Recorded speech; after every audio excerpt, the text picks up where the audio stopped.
There's a body fat percentage range where when you get to it, you'll see more attraction from women than you've ever seen in your life. Now, a while ago, I was in Mallorca, Spain, and whilst I was there, I went to this beach club. Now, I was just there chilling, and I had 4 or 5 women come and approach me. I hadn't talked to these women before. I'd barely even looked at them. So why? It's because I had cut down to a low body fat percentage, and I was in better shape than pretty much every other guy there. Now, what these women didn't know was that just a few months ago, I wasn't in such great shape. I had already put in the work to build the right muscles, but all the excess fat on my physique was ruining the look. And at that time, my results with women weren't so great. So I cut back down to a low body fat percentage like this. And what do you think happened with the way I was attracting women? It got much easier. Of course it did. So in this video, I'll reveal the exact body fat percentage range that you need to be in to create this shift and the fastest way I've found to get there.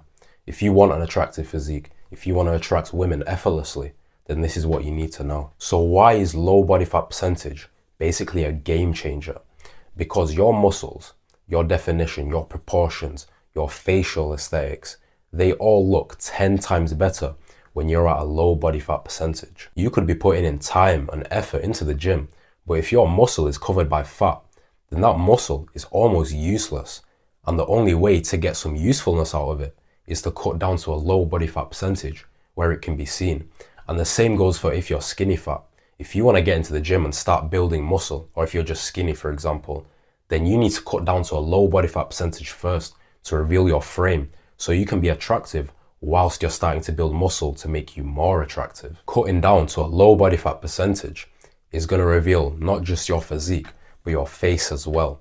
There are some guys that have never been below, say, 15% body fat, and they have never seen what they actually look like. They have looked in the mirror every day, and they've seen a person, they've seen what they thought was themselves, but they don't know that if they went on a diet for a few months, couple months, even a month, they can be looking back at a completely different person. Now, the most attractive physique to a woman is going to be a V-taper physique. This is basically a physique where you have a small waist, wide lats, wide shoulders, and then a broad filled out upper chest. Now, to get to this type of physique, you need to be at a low body fat percentage, otherwise it won't be so visible. But this physique is what's going to make women look at you and think, oh, who is that? Getting to a low body fat percentage whilst building the right muscles to get this type of physique, that makes your waist smaller, your shoulders broader, your lats look wider. Everything is basically amplified when you're at a low body fat percentage. You might not even have that thin of a waist genetically, right? Like me, for example. But if you're at a low body fat percentage and you've built up the right muscles as well, you can give the illusion that you don't even have a fucking waist. Now, as I've mentioned, your muscle definition is more important for attraction than your overall muscle size. You can be a big guy, a bulky guy, fucking big bodybuilder, but you'll have less attraction from women than a skinnier, leaner guy who has less muscle, but his muscle is very visible. You can see exactly what his frame is like. Even guys who don't have the best V-taper physique genetically, they'll look better because they're at a low body fat percentage than guys who could have a good V-taper, but they have too much fat on their body to reveal the frame. And I mean, you can imagine, say you're fucking a girl, she looks in the mirror, you've got a pump, you've got abs, you've got a sexy physique.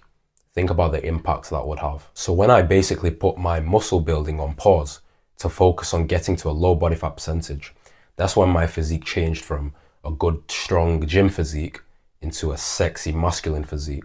Now, you can definitely still build muscle whilst you're in a deficit. It just gets a little bit harder when you're more advanced into training like me. So my body looks so much better at a low body fat percentage than when it was higher, even with the exact same muscle mass.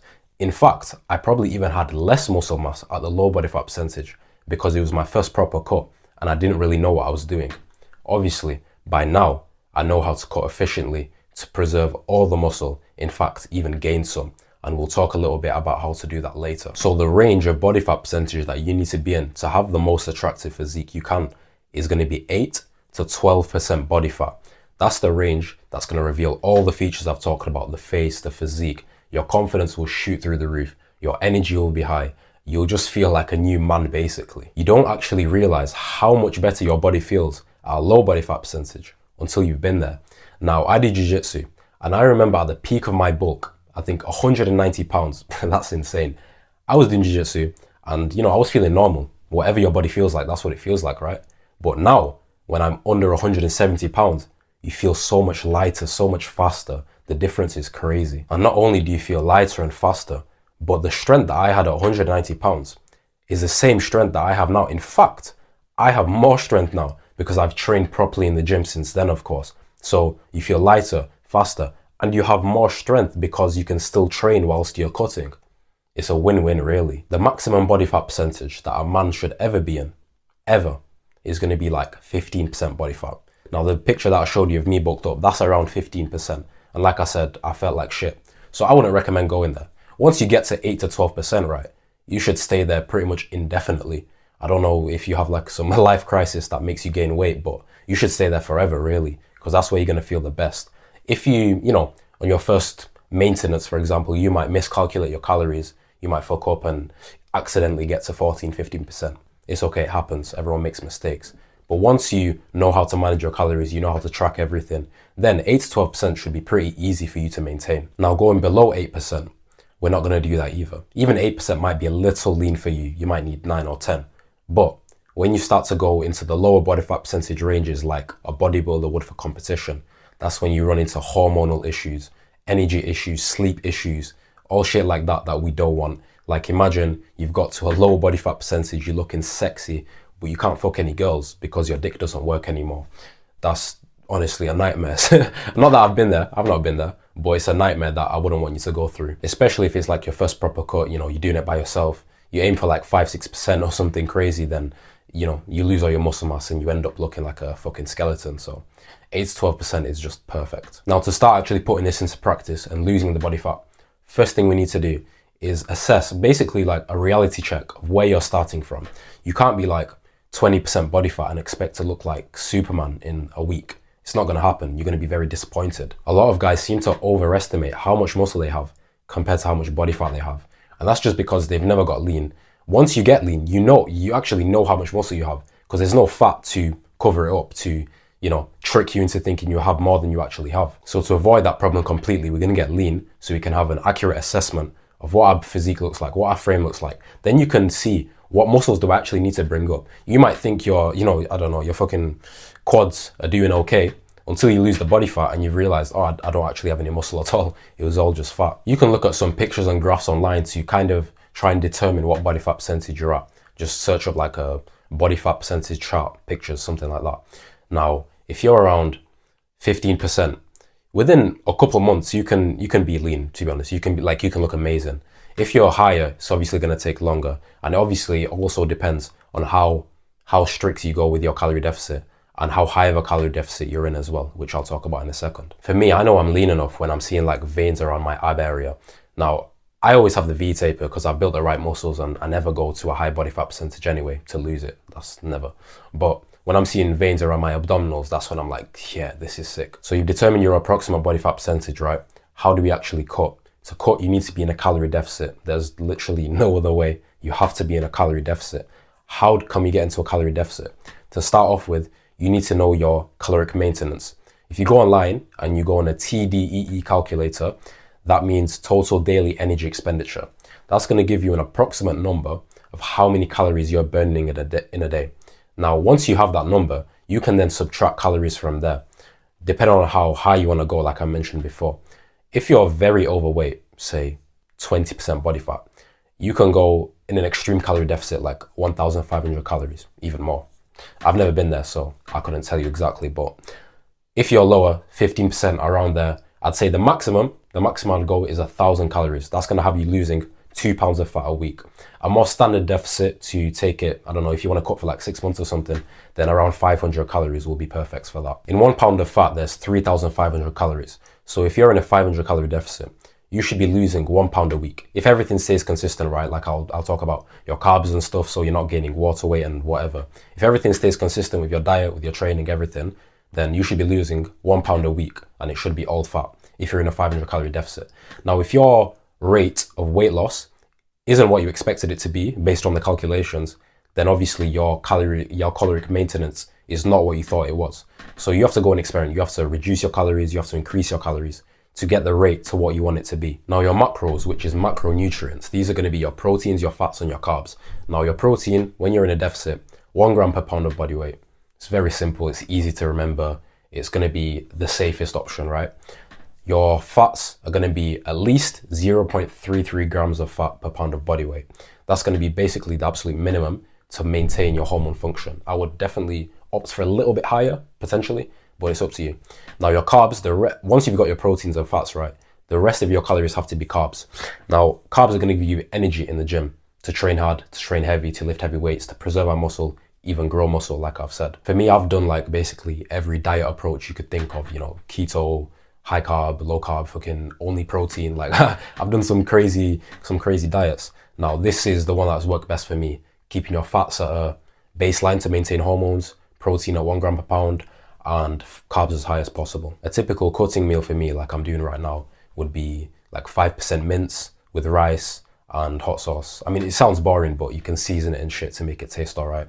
And then again, it doesn't matter if it's boring because we're doing it to get a sexy physique, not to fucking satisfy our taste buds. Now, you can eat whatever you want to lose weight as long as you're in a calorie deficit, but I'd tell you to eat 100% unprocessed foods. That's going to make you feel the best. It's going to give you the most energy. It's going to keep you the most full. Basically, it's just too many benefits of eating natural foods, 100% unprocessed foods, not just on your physique, but on your well-being, on your mental health, on your health in general. And it sounds a bit silly, but when you treat yourself better, like you don't put any shit food in your body, you don't put any poison in it, you actually like get an increased sense of confidence. You have an increased sense of self-worth, which other people notice as well, other women notice as well. You don't need to carb cycle or anything like that, like drop your carbs one day and then increase them the next day. Like your weight will go up and down because the water weight will be fluctuating in your body and you'll just go fucking crazy. So just keep your diet consistent. Honestly, if you keep your diet consistent, as in you're eating the same foods every day, the same macros every day, the same calories every day, your weight loss will go so smooth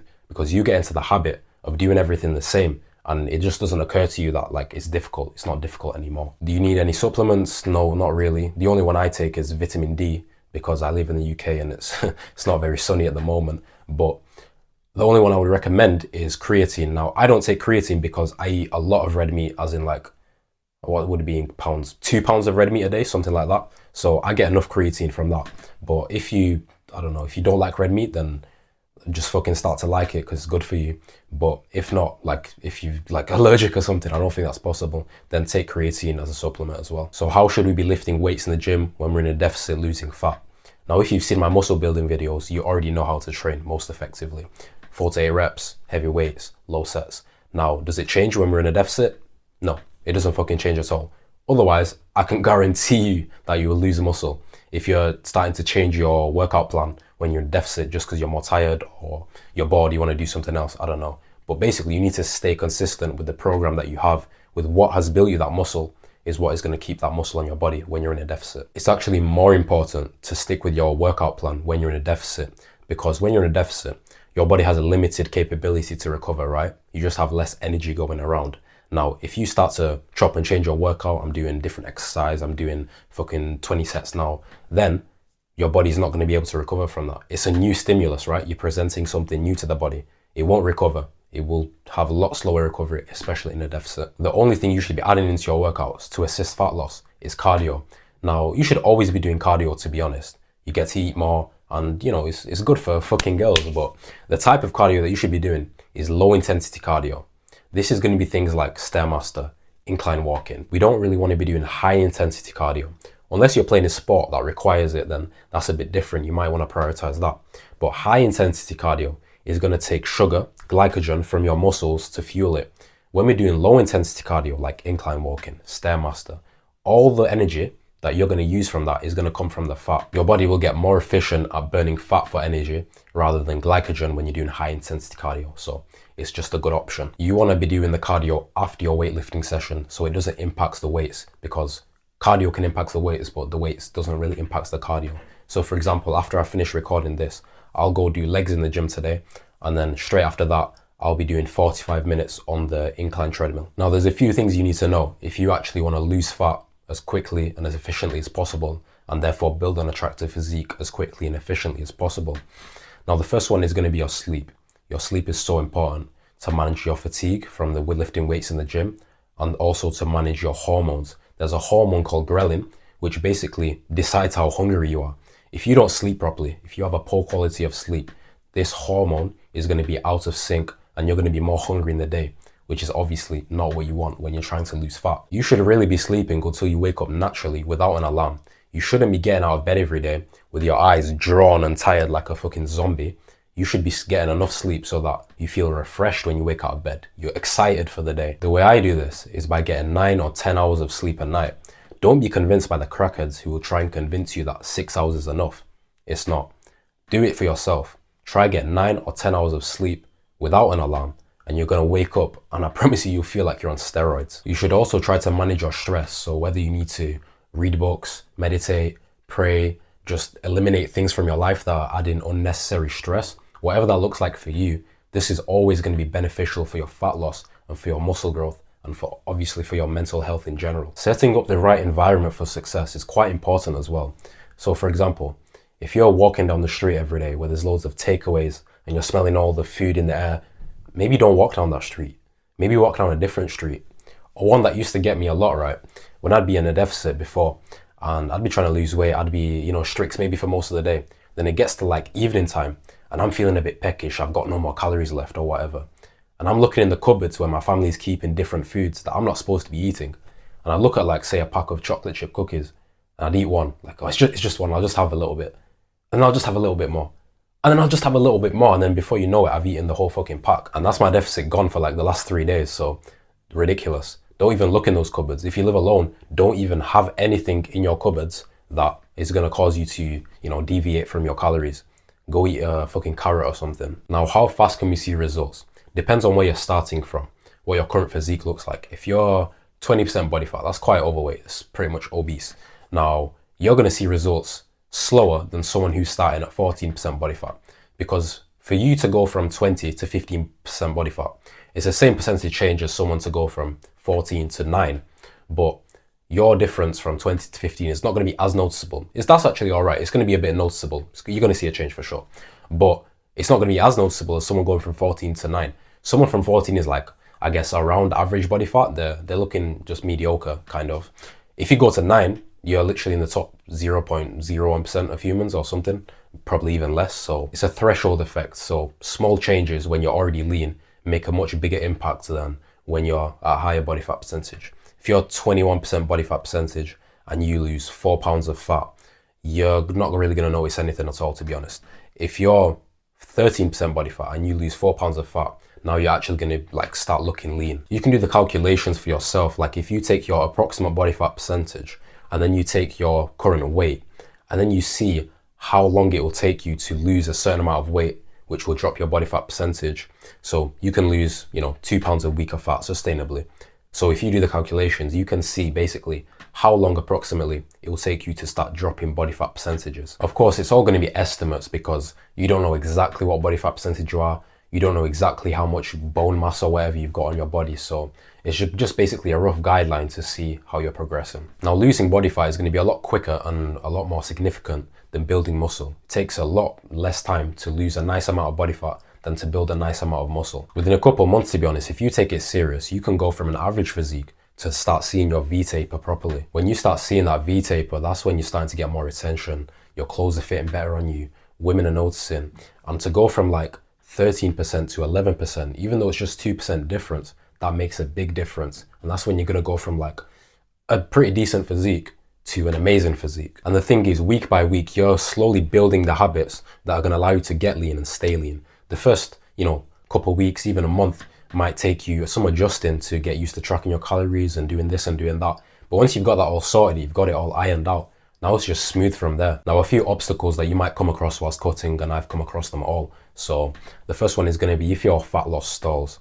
Now, if your weight loss stalls, that might not even be an issue, because if you're kind of new in the gym, you're going to be building muscle pretty rapidly. So you can be building muscle, which is a lot denser than fat, so has more weight to it, but you could still be losing fat at the same time, which means your weight loss might stall. but that doesn't mean your fat loss has stalled. If that's not the reason, then another reason could be that you're not managing your calories properly.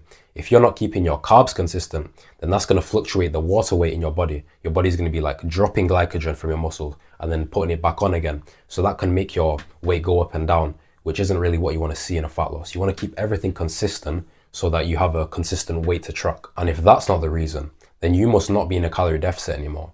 You might have stopped exercising, or you might have started eating more without you knowing it, or maybe you do know it, I don't know. So you need to basically get back into a calorie deficit so you can start losing fat again effectively. Now, how should we manage hunger when we're in a deficit? First of all, you have to get to terms with the facts that, especially when you're getting leaner, by the way, you're just going to be hungry sometimes. That's how it is. It's your body's natural defense mechanism to stop you from losing too much stored energy in case you ever run out of food. Now, hopefully you don't ever run out of food to eat, because then you probably shouldn't be worrying about fucking girls if that's the case. But the number one technique that I use to feel kind of less hungry is eating at the same times every day. Now, I'll have like a 500 calorie small breakfast before I go to the gym. Then after the gym, I might have a little snack. I might not, it just depends on the day. And then after that, I'll have like a 1,500 calorie big dinner near the end of the day. Or I might split it into two. It just depends. But they're always close together, right, these meals. So I'm eating at the same time every day. My body knows when to expect food, basically. Like I've mentioned, I'm a nighttime snacker, so I can go throughout the day being hungry and that's fine. I can just manage it. But if it gets to the nighttime and I'm hungry, I'm gonna go crazy. I'll eat everything in the fucking house. So the way I manage that is to save all my most of my calories towards the evening so that I can have a big dinner before I go to bed. And that basically makes me feel less hungry, I guess. Now, of course, you're going to be eating the 100% unprocessed foods, which are going to be full of water, protein, and fiber, which is going to make you feel less hungry as well. It's going to keep you full. And another thing you can do is drink more water. That's going to fill up your stomach, especially sparkling water. That's going to fill up your stomach even more with gas and shit. So you're going to feel less hungry. Another little trick that I used to use is you can get like sugar-free jelly packets, right? And they're going to be like 15 to 20 calories per packet. And you're still tracking your calories. You still have to, but say you get like 4 packets, 80 calories or 60 calories or so, and you fill it up with water, you mix it with water and you let it set. And by the next day or something, you have like 3 fucking liters of jelly that you can just eat and it'll actually fill you up, to be honest. Now, how do you maintain your energy when you're in a deficit? So sometimes you will be a little bit more tired. That's fine. You shouldn't be excessively tired. Otherwise, you're probably in too steep of a calorie deficit. Now, what we don't want to be tired for is for the gym when we're lifting weights, because that's going to impact our muscle growth / maintenance. So you need to be eating enough carbs, first of all, to give you energy for the gym. And another thing you can do is go to the gym first. Before work, before college, before whatever you have to do for the day, go to the gym. So then you can put the most amount of energy into it. And also it'll give you like a spike in dopamine or serotonin or whatever it is for the rest of the day, which will make you feel better. And the last thing is basically dealing with people that are going to try to sabotage your progress. You'll always have jealous people no matter what you do. So when you're going into the gym to get healthier, sexier, more attractive, more confident, these are things that a lot of people want, right? But a lot of people won't put in any work to get there. And they'll say things like, you shouldn't go to the gym for girls. You should go to the gym for yourself. You shouldn't care about girls at all. And they'll basically say anything to deal with the facts that they're ugly as fuck and won't do anything about it. So you shouldn't let their poison infiltrate your mind. You should basically block these people out of your life if they're there. If you have friends that say things like that, you need to reevaluate that friendship, because that's not your real friend. Okay, so now to maximize your results, say you decided to lock in, you've got lean, you're sexy, you're attractive now. How do we stay there? We don't want to do it once and forget about it. And you always think back to the day where you were lean and sexy and now you're a fat piece of shit again. So we want to get lean, get sexy, get attractive, get a nice V-taper physique, and then maintain it for the rest of your life, I guess, as long as possible. So you want to bring your calories back up to maintenance when you're lean, and you want to stay there pretty much indefinitely. You can have a few cheat days, few cheat weeks, I guess, here and there, but you need to stay in the range, right? 8 to 12% body fat. You don't want to go above, because then it's going to be longer. It's going to be harder to cut back down. If you stay in the range, you can be around 12%, right? And then you want to get shredded for a holiday or something. You can do it easily. You've built that, you're close to that range. You've built the habits already to get yourself lean, so it's not that difficult. And when you're in the range, your priority is now to keep building muscle at maintenance calories, perfectly fine. And you're going to keep building that V-taper physique, and that's just going to make you look more and more attractive over time, which is amazing. So get to this range, get to this low body fat percentage, and you're going to see how everything changes. Honestly, just promise yourself that you're just going to do it at least once. You're going to get to a low body fat percentage just once, and you're going to see how you feel. And I guarantee you, when you get there, you'll never go back. You'll be thinking, oh shit, I've missed out all this time being lean. It feels amazing. Now, you don't have to be like those guys that are taking girls on 6, 7 dinner dates, buying her roses just to drop her off at her front door with a hug. Like, I'm not that guy. I'm the guy that will be in her bedroom in my boxers whilst my man is dropping her off at her front door thinking, this date went so well. And you can do it like I do as well. You just have to implement the advice I've given and you'll get there. So if you've taken value from this video, drop a like and watch this one next.